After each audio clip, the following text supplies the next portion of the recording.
बिस्मिल्लाहिर्रहमानिर्रहीम। अस्सलाम वालेकुम दोस्तों, वेलकम करता हूँ इमरान ऑफिशियल में। सऊदी अरब जाने वालों के लिए एक बहुत बड़ी खुशखबरी आ गई। वो तमाम हजरात जो पाकिस्तान में या इंडिया में बैठे हुए उनको फ़्लाइट प्रेशर उनको लिए इजाज़त मिल चुकी है। अब वो डायरेक्ट सफ़र सऊदी अरब का कर सकते हैं। जैसा कि मेरे भाइयों, आज का दिन एक बहुत ज़्यादा अहम था कि फ़्लाइट के मतलब कि आज भी सऊदी वजारत दाखिला की एक मीटिंग थी इमरान खान के साथ। तो उसमें सऊदी गज़ट की तरफ से भी ये नोटिफिकेशन जारी कर दिया गया। ये दो ममालिक की आज एक नई लिस्ट निकल के आई जिसमें पाकिस्तान और इंडिया का नाम शामिल किया है। और जो कन्फर्म डेट भी इन लोगों ने बताई है वो 31 अक्टूबर बताई है।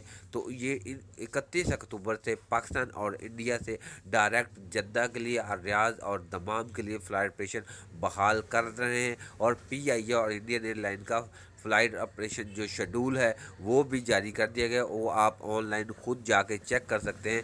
PIA और इंडियन एयरलाइन अपना फ़्लाइट शेड्यूल इन लोगों ने जारी कर दिया है। तो 31 अक्टूबर से ये जितनी भी फ़्लाइट जद्दा के लिए या रियाज के लिए और दमाम के लिए रवाना हो रही हैं उनका शेड्यूल जारी कर दे, वो शो हो रही है। अगर आप खुद चेक करना चाहते हैं तो आप ऑनलाइन चेक कर सकते हैं।